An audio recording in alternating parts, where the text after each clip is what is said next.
मुंबईच्या उंच इमारतींकडे पाहिल्यावर कधी विचार केला आहे का की ह्या फक्त विटा आणि सिमेंटच्या नाहीत, तर यांच्या मागे एक मोठी नियमावली आणि एक भविष्यवेधी विचार असतो. आज आपण याच विचाराच्या मुळाशी जाणार आहोत. हो, आणि ही नियमावली म्हणजे केवळ काही कागदावरचे नियम नाहीत. ती आपल्या शहरांचं भविष्य ठरवते. तिथल्या लोकांची सुरक्षितता आणि पर्यावरणाचा समतोल या सगळ्या गोष्टी ठरवणारी एक अत्यंत महत्त्वाची गोष्ट आहे. अगदी. आपल्या सगळ्यांना रेरा कायदा माहीत आहेच, ज्याने बांधकाम क्षेत्रात एक मोठी क्रांती आणली, की नाही? पण आता महारेरा नियम 2025 मुळे एक दुसरी, अधिक तांत्रिक आणि पायाभूत क्रांती घडती आहे. बरोबर. आज आपण याच विषयावर सखोल चर्चा करणार आहोत. हे नवीन नियम नक्की आहेत तरी काय, ते बांधकाम करण्याची पद्धत, सुरक्षितता आणि पर्यावरणाचा समतोल कसा साधत आहेत हे जाणून घेणार आहोत. हो, आणि या बदलाचा घर खरेदी करणाऱ्यांपासून ते मोठ्या बांधकाम व्यावसायिकांपर्यंत प्रत्येकावर काय आणि कसा परिणाम होणार आहे हे आपण सोप्या भाषेत समजून घेऊ. आणि या सखोल चर्चेसाठी आपला आधार आहे महारेरा 2025, शाश्वत बांधकामासाठी मानके आणि पद्धती यामधील माहिती. चला तर मग थेट विषयालाच हात घालूया. रेरा कायद्याने ग्राहकांना संरक्षण दिलं, पण महारेरा 2025 हे त्याच्या पुढचं पाऊल आहे असं म्हणतात. हे नक्की काय आहे? तर रेरा म्हणजे real estate regulation and development act, जो 2016 मध्ये आला. त्याचा मुख्य उद्देश होता बांधकाम क्षेत्रात पारदर्शकता आणि जबाबदारी आणणं. पण त्या कायद्यात एक कलम आहे, कलम 2.1.ZB, जे खूप महत्वाचं आहे. ते राज्यांना आपापल्या गरजेनुसार, म्हणजे तिथल्या भौगोलिक आणि हवामानाविषयक परिस्थितीनुसार बांधकामाचे नियम ठरवण्याचा अधिकार देतं. अच्छा, म्हणजे संपूर्ण देशासाठी एकच नियम लागू करण्याऐवजी प्रत्येक राज्याला स्वतःची नियमावली बनवण्याची मोकळीक दिली. अगदी. आणि महाराष्ट्राने म्हणजेच महारेराने या अधिकाराचा खूप प्रभावीपणे वापर केला आहे. 2025चे नियम हे त्याचंच उदाहरण आहेत. हे नियम आता केवळ प्रकल्प वेळेवर पूर्ण करण्याबद्दल बोलत नाहीयेत. तर ते बांधकाम कसं करायचं, कोणतं साहित्य वापरायचं आणि इमारतीची संरचनात्मक मजबूती कशी सुनिश्चित करायची याच्या मुळाशी जातात. म्हणजे आता फक्त घराचा ताबा वेळेवर मिळणं महत्वाचं नाही, तर ते घर कसं बनवलं आहे हे सुद्धा तितकंच महत्वाचं ठरणार आहे. बरोबर. याचा मुख्य उद्देशच सुरक्षितता, ऊर्जा कार्यक्षमता आणि टिकाऊपणा यातील त्रुटी दूर करणे हा आहे. पण हे नियम आधीच्या नियमांपेक्षा नेमके वेगळे कसे आहेत? यातला जो मूळ फरक आहे ना, तो दृष्टिकोनात आहे. आधीचे नियम जास्त करून प्रक्रियात्मक होते, पण 2025चे नियम हे तांत्रिक आणि वैज्ञानिक आहेत. ते राष्ट्रीय मानके म्हणजे ब्युरो ऑफ इंडियन स्टँडर्ड्स आणि महाराष्ट्राच्या स्थानिक गरजा या दोघांचा समन्वय साधतात. पूर्वी अनेकदा नियमांमध्ये संदिग्धता असायची, बरोबर, ज्याचा फायदा घेतला जायचा. आता प्रत्येक गोष्टीसाठी एक स्पष्ट मानक ठरवून दिलं आहे. इथेच गोष्ट अधिक रंजक होते, कारण संपूर्ण महाराष्ट्र सारखा नाहीच. एका बाजूला मुंबईसारखा दमट, क्षारयुक्त हवा असलेला किनारी भाग आहे, तर दुसरीकडे विदर्भ किंवा मराठवाड्यासारखा कोरडा आणि प्रचंड उष्ण हवामानाचा भाग. हे नियम या विविधतेचा सामना कसा करतात? हाच या नियमांचा सर्वात महत्वाचा आणि प्रभावी भाग आहे. ते एक साईज फिट्स ऑल दृष्टिकोन पूर्णपणे नाकारतात. अच्छा. हे नियम प्रादेशिक परिस्थितीनुसार बांधकामात बदल करणे अनिवार्य करतात. एक साधं उदाहरण देते. मुंबई किंवा कोकण किनारपट्टीवर बांधकाम करताना वापरल्या जाणाऱ्या स्टीलच्या सळ्या या गंज प्रतिरोधक म्हणजे करोजन रेझिस्टंट असणं आता कंपल्सरी आहे. कारण तिथल्या हवेत क्षार आणि दमटपणा जास्त असतो. अगदी. ज्यामुळे सामान्य स्टील लवकर गंजतं आणि इमारतीचं आयुष्य कमी होतं. आणि मग विदर्भासारख्या भागासाठी काय? तिथे तो उष्णता प्रचंड असते. बरोबर. मग तिथे उष्णतारोधक म्हणजे हीट रेझिस्टंट साहित्यावर भर दिला जातो. उदाहरणार्थ अशा विटा किंवा बॉक्स वापरणं जे उष्णता आत येऊ देणार नाहीत, किंवा अशा प्रकारच्या काचा वापरणं ज्यातून सूर्यप्रकाश येईल पण उष्णता नाही. यामुळे इमारती नैसर्गिकरित्या थंड राहतात आणि एसीचा वापर कमी होतो. म्हणजे प्रत्येक भागाच्या हवामानानुसार घराची रचना आणि साहित्य बदलेल. हे तर खूपच विचारपूर्वक केलं आहे. पण हे नियम स्वतंत्रपणे काम करतात की ते इतर कुठल्या नियमावलीशी जोडलेले आहेत? कारण शहरात बांधकाम करायचं म्हणजे अनेक परवानग्या लागतात. खूप चांगला प्रश्न आहे. नाही, ते स्वतंत्र नाहीत आणि हेच त्यांचं यश आहे. हे नियम unified development control and promotion regulations 2020 म्हणजे UDCPR सोबत जोडलेले आहेत. Okay, UDCPR. हो, UDCPR हे जमिनीचा वापर, इमारतींची उंची, 2 इमारतींमधलं अंतर, मोकळ्या जागा यासारख्या गोष्टींवर नियंत्रण ठेवते. म्हणजे याला असं म्हणता येईल का की बांधकाम कुठे आणि किती उंच करायचं हे UDCPR ठरवतं, बरोबर. आणि ते बांधकाम कोणत्या साहित्याने आणि कोणत्या पद्धतीने करायचं हे महारेरा 2025चे नियम ठरवतात. अगदी अचूक. तुम्ही एका वाक्यात सगळं सार सांगितलं. या दोन्हींच्या एकत्रीकरणामुळे एक अभेद्य नियामक चौकट तयार होते. विशेषतः मुंबई महानगर प्रदेशासारख्या MMR, वेगाने वाढणाऱ्या आणि दाट लोकवस्तीच्या शहरी भागासाठी हे अत्यंत आवश्यक आहे. खरे, तिथे आव्हानं खूप आहेत. हो, उंच इमारती, जागेची कमतरता, त्यामुळे विकासाला एक शिस्त आणि गुणवत्तापूर्ण दिशा मिळते. ठीक आहे, ही चौकट आता स्पष्ट झाली, पण मला आता प्रत्यक्षात बांधकामाबद्दल जाणून घ्यायचंय. म्हणजे जमिनीवर नक्की काय बदलत आहे? बांधकाम व्यावसायिक नक्की कोणतं साहित्य वापरत आहेत? नक्कीच. सर्वात पहिला आणि महत्त्वाचा नियम म्हणजे वापरलं जाणारं प्रत्येक साहित्य, अगदी बिटेपासून ते स्टीलपर्यंत, भारतीय मानक ब्युरो म्हणजे BISच्या मानकानुसार असणं बंधनकारक आहे. याचा नेमका अर्थ काय होतो?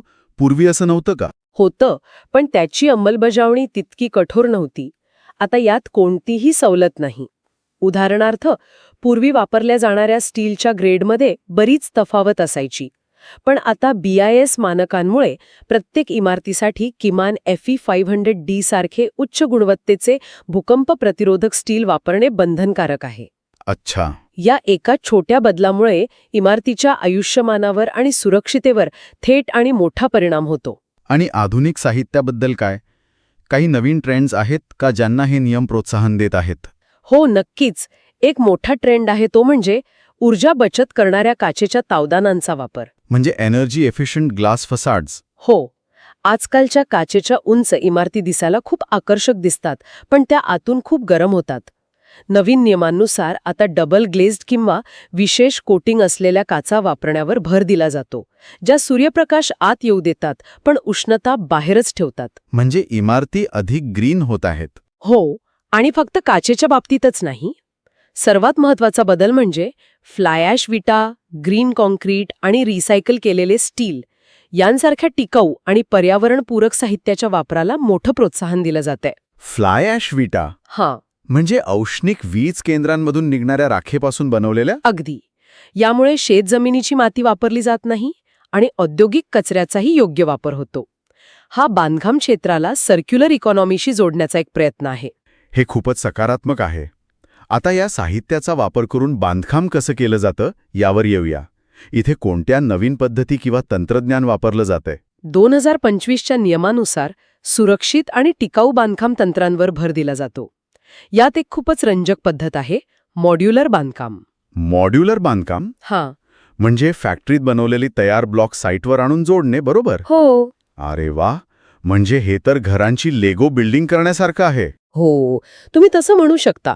पण याचा खरा फायदा केवळ वेळेत नाही तर गुणवत्तेत आहे. इमारतीचे भाग जसे की भिंती, स्लॅब किंवा कधीकधी संपूर्ण बाथरूम युनिट बरोबर. हे कारखान्यातल्या नियंत्रित वातावरणात बनवले जातात. अच्छा. तिथे गुणवत्ता तपासणीचे प्रत्येक टप्पे काटेकोरपणे पाळले जातात. साईटवर पावसात किंवा उन्हात काम करताना जी गुणवत्ता मिळवणे शक्य नसते ती इथे मिळते. तर याचा अर्थ असा होतोय का की बांधकाम व्यावसायिक आता केवळ बिल्डर ना राहता ते एका प्रकारे प्रॉडक्ट मॅन्युफॅक्चरर बनत आहेत, जिथे घराची गुणवत्ता आणि वैशिष्ट्य आधीच ठरवलेली असतात? अगदी. हा या उद्योगाच्या DNA मध्ये होणारा बदल आहे. हे पारंपरिक गवंडी कामाकडून आधुनिक मॅन्युफॅक्चरिंग प्रक्रियेकडे होणारं स्थित्यंतर आहे. विशेषतः मुंबईसारख्या शहरामध्ये जिथे कुशल कामगारांची कमतरता आहे आणि घरांची प्रचंड गरज आहे, तिथे हे तंत्रज्ञान एक वरदान ठरत आहे. हे खूपच प्रभावी आहे. याशिवाय आणखी कोणत्या महत्त्वाच्या पद्धती आहेत? दुसरी अत्यंत महत्त्वाची पद्धत आहे शोरिंग आणि ब्रेसिंग. ओके. जेव्हा दाट वस्तीत किंवा एखाद्या जुन्या इमारतीशेजारी पायासाठी खोल खोदकाम केलं जातं, तेव्हा आजूबाजूची माती खचण्याचा किंवा शेजारच्या इमारतीला धोका निर्माण होण्याचा मोठा धोका असतो. मला आठवते पुण्यात एका जुन्या वाड्याशेजारी खोदकाम करताना या तंत्रज्ञानामुळेच आम्ही शेजारच्या इमारतीची नाजूक भिंत कोसळण्यापासून वाचवली होती. म्हणजे हे नियम फक्त कागदावर नाहीत, ते प्रत्यक्ष जीव आणि मालमत्ता वाचवतात. बरोबर. आणि महाराष्ट्राचा मोठा भाग भूकंपप्रवण क्षेत्रात येतो, त्याबद्दल काय? ती तर सर्वात महत्वाची तरतूद आहे. उंच इमारतींच्या सुरक्षिततेसाठी भूकंप प्रतिरोधक डिझाईन आता अनिवार्य आहे. याचा अर्थ केवळ मजबूत बांधकाम करणे नव्हे, हो ना? नाही, यात रिइन्फोर्स्ड कॉन्क्रीट आणि लवचिक साहित्याचा असा वापर केला जातो की भूकंपाच्या धक्क्यांमुळे इमारत कडक राहून तुटण्याऐवजी थोडी लवचिक होऊन धक्के शोषून घेईल. आणि उभे राहील. हो, इमारत स्विंग होईल पण कोसळणार नाही.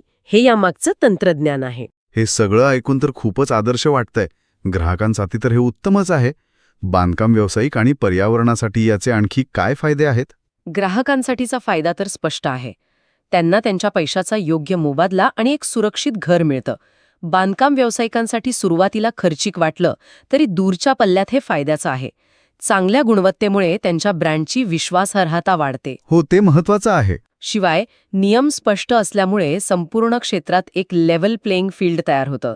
भ्रष्टाचाराला आणि मनमानीला आळा बसतो. आणि पर्यावरणाचा फायदा तर आहेच. नक्कीच.